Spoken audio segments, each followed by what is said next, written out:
Hey folks, Chuck Holton here. It's a beautiful morning in southern Israel, and I'm actually standing in the backyard of somebody that many of you might know or at least know of. His name's Dalton Thomas, and Dalton is a amazing filmmaker that I recently had a chance to interview in Panama as he was working on his latest feature documentary, or feature film actually. He's really gotten deep into filmmaking. He has a great humanitarian organization called FAI, which I think is Freedom Alliance International or something like that. And he has a home here in northern Israel. So it's a beautiful day in northern Israel. I'm actually looking out across it's called the Hula Valley. That used to be an enormous lake. It's about 10 miles north of the Sea of Tiberias. And in the 1950s, the lake was drained to make way for agriculture, which was great. But they had to actually go back later and bring back part of the lake because it was wiping out whole species of animals and things like that. You can hear all the birds. This place is an absolute treasure trove of wildlife and birds. They have millions of birds that come through here all the way up from the Rift Valley of Africa and come through here migrating every year. As I look out over this valley, there are literally, I should actually turn this around so you can see. I don't know if you can see out over the valley very well there, but there are just hundreds of birds that are flitting around here this morning. It's a beautiful, beautiful morning. And you can see clear out across there, those mountains off in the distance are Lebanon. So this is right on the Lebanese border. We're up in the furthest point north in Israel, that little point of land that goes up into Lebanon, and on the right side or to the east, you'd see they actually touch Syria. And of course, this is a hotbed right now. This is one of the hot zones in Israel. Everybody has been kind of focusing on the what's going on in the Gaza Strip and in the south, but in reality, this is also a very busy spot because Hezbollah is just over there to the north and to the west. And so there had actually been a lot of fighting and stuff going on here in the last couple of days. Yesterday, when we got here, we tried to find a good place to do some live broadcasting. And so we worked our way up to the northern part of Kiryat Shimona, which is the major town up there, and about as far north as they would allow us to go because the military is concerned for our safety. And so when we got to a good spot where we had a good view and we set up our cameras and everything like that, about that time there were missile exchanges or rocket exchanges between Hezbollah in Lebanon and the IDF in Israel, and they were both going right over our heads, shooting at each other. So if you're in a spot where the two warring parties are shooting at each other and you're between them, that's not usually the best place to be. Although if you're a war correspondent, it makes for good television. So you know, we had to hit the dirt once because of the incoming rocket from Hezbollah, which actually landed, we're not really sure, but probably about a kilometer away from where we were standing, or where we were laying in the dirt at that point. What surprised me is just how fast it got there. I'm sort of used to, you hear the air raid siren in Ukraine, and that usually means that there's been a jet that's taken off from somewhere in Russia, and you might have 3 to 5 minutes or more to take shelter if you decide to. Here you'll have a matter of seconds. I think it was about 15 seconds before the rocket hit, from the moment we heard the siren go off till the moment the rocket hit, and it was very close to us. So that was exciting. So Dalton was kind enough to allow us to stay in his guest house while we were up here, because there are no hotels open. All the hotels are either full, you know, journalists or troops or something, pretty much around the country. Here, they weren't even open at all. The restaurants were virtually all closed. We did manage to find one little shawarma shop last night that was feeding pretty much everybody in town because they were the only place that was open. This is kind of common for war zones. It's something that I've had to deal with a lot in my career. You have to run around and just finding the resources for everyday life, especially if you're a traveler, if you're not a local, and if you don't live there, sometimes can be very difficult. And you have to think very hard about, think ahead about fuel, about food, about shelter, about safety, things like that. So as exciting as it was yesterday for the rocket attacks and everything, I say exciting, it's not exciting for people in Israel. And it's life or death here. So I'm not trying to make light of it. I'm just saying that you do get an adrenaline rush when you got to dive in a ditch and then a bomb blows up. But probably the more dangerous thing that happened to us last night was after dark, as we were coming up this up the very windy road coming up the mountain, I got a call from Newsmax saying, hey, we had somebody scheduled for an interview and they canceled on us. Can you do a quick live hit just right where you are, just very quickly, come up live and do a live hit for us? And so I was like, well, I'm right in the middle of, nowhere really, but there is a view of the city down there.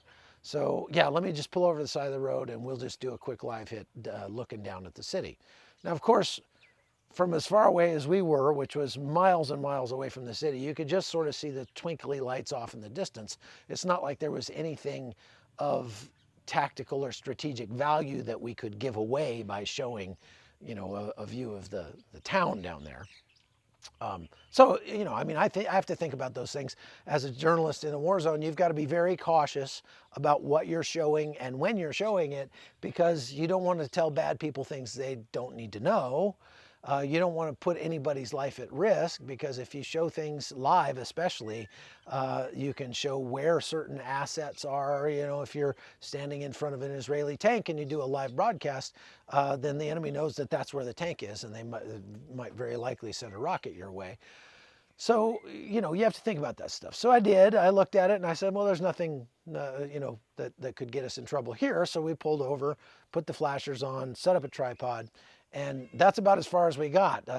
There was actually a couple of IDF soldiers that had stopped there as well, because it was kind of a nice view of the city, and they were taking pictures of the city and smoking a cigarette. They then got in their car and drove off, and right as soon as they drove off, another car came down the road, down the hill, a very expensive BMW, about a $100,000 BMW, and it pulled over kind of just in front of our car and just stopped for a minute. And so at first, I looked at it and I thought, well, I didn't really think anything of it. But then a guy got out of the car, and first thing that went through my mind, that guy looks like an Arab. Now, there are Arabs in this region. There are actually whole Arab villages up here in the northern part of Israel. There are Christian villages, there are Druze villages, there are Jewish villages, and they get along okay, typically. And so just the fact that this guy was Arab wouldn't have concerned me too much, but he was very angry. You could tell just the way he was walking, and he got out of the car and immediately started screaming at us. And I don't mean like, he was raising his voice. He was screaming at us, and screaming like life or death screaming. And of course, I don't speak Hebrew. But then I noticed that he was saying some words that I recognized from Arabic, and so I was thinking maybe he was speaking Arabic. And so I was a little concerned, and he had a very bulky shirt on, and he started reaching back behind him like this, as if he was reaching for a gun. And I started going, whoa, whoa, whoa, hey man, we're unarmed, And he came up just, chattering away. And I said, English, English, I don't, press, press, press, media, media, journalist, and he's just screaming at the top of his lungs at us. And I'm like, hey, hey, chill out, chill out. So I very carefully pull out my wallet and show him my press badge. He didn't even want to see it. He didn't want to see that press badge. And the more I, stood there, the more angry he got. And there was somebody else in the car as well, but they stayed in the car. He started like pulling his gun, and I was like, hey, hey, hey, hey, just chill out, chill out. And it was obvious he wanted us to leave. So I was like, well, okay, we'll leave, So we quickly threw the tripod in the back of the car. We got in our car and passed him going and went off down the hill. And he jumped in his car and came right after us and was just like riding my tail all the way down the hill. And I was going nice and slow, like, hey, no threat, no threat. We get down to the bottom of the hill and there's a T intersection there. And on the left, there's a checkpoint with some IDF soldiers. And so I was unsure like which way we should go. He starts just laying on the horn, yelling out the window, pointing at the IDF soldiers. So I got the impression he wanted us to go over there. So I pulled over very slowly. The IDF soldiers, lights on in the car, hands visible. I know how to do this. And he pulled up next to our car and kind of tried to like run us off the road into that checkpoint.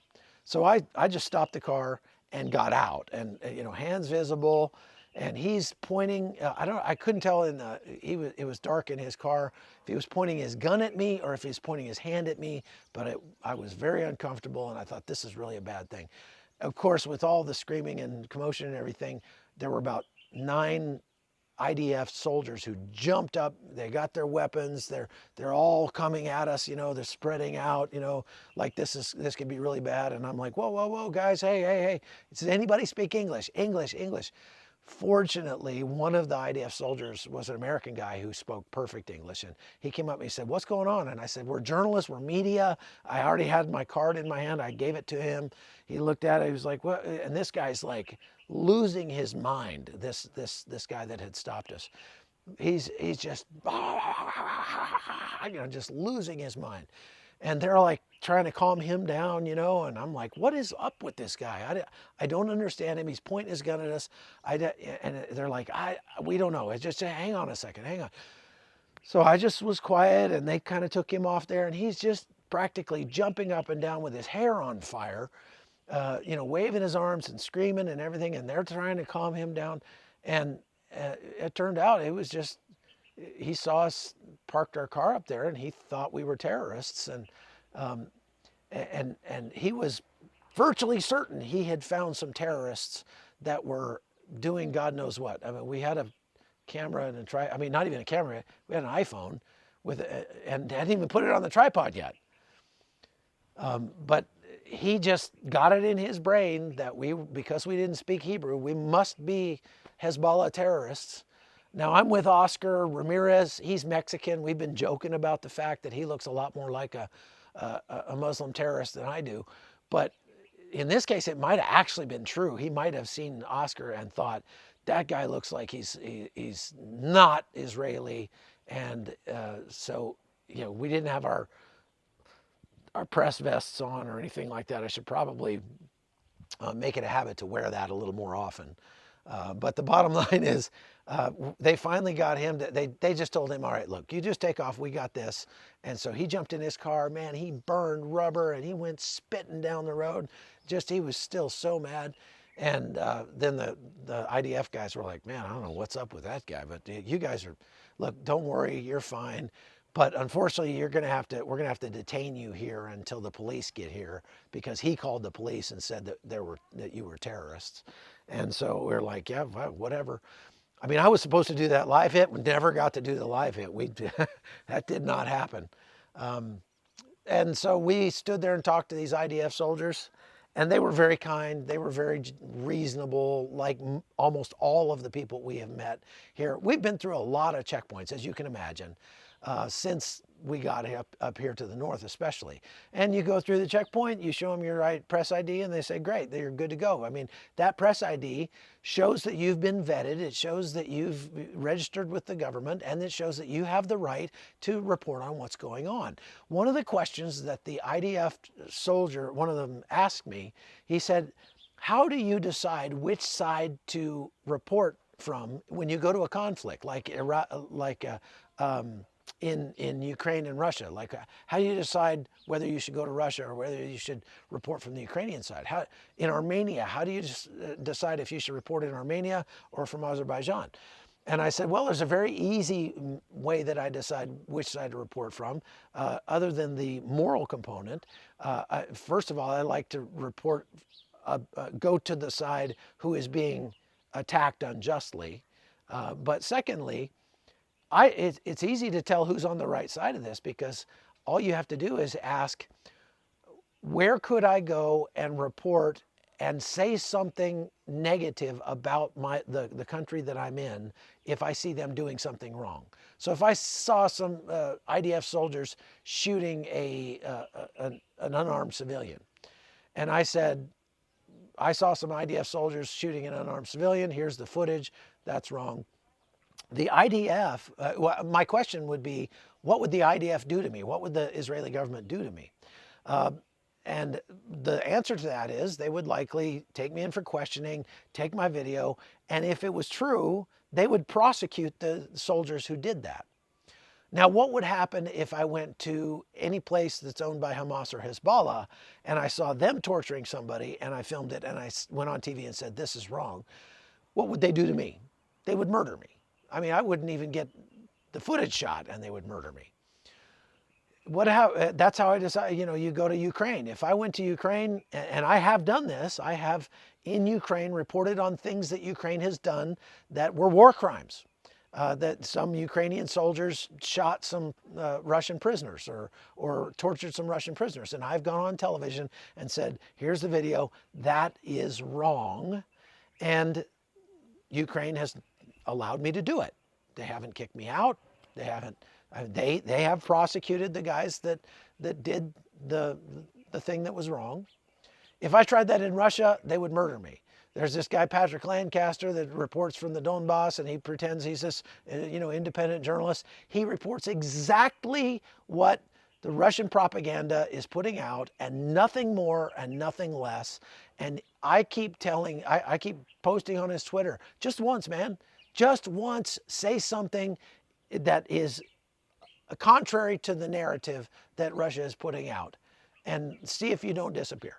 Show me that if you want people to know you're a real journalist, tell the truth about what's going on over there in a way, because there is proof that he was present when there were war crimes taking place.